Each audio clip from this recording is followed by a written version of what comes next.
Alexandre Monvagnin, j'ai 26 ans et je suis horloger spécialisé dans les complications. On reçoit ce qu'on appelle des kits.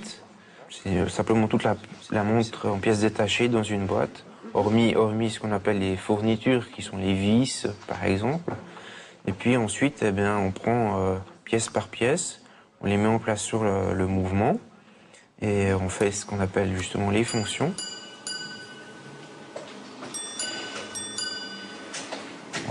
On met de l'huile et de la graisse pour que ça fonctionne également, parce que ça doit être lubrifié.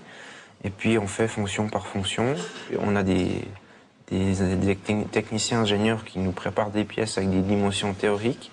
Mais au final, c'est le cas réel, avec le toucher de l'horloger, qui nous permettent de dire si la pièce est bonne ou pas.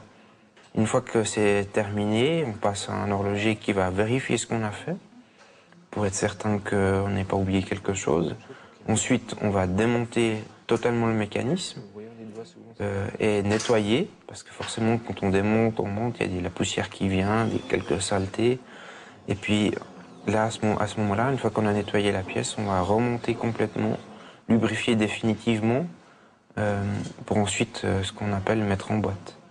Donc, on compte entre 180 et 200 heures à peu près. Mais il faut imaginer que nous, on a la phase finale et qu'il y a toute la fabrication des pièces.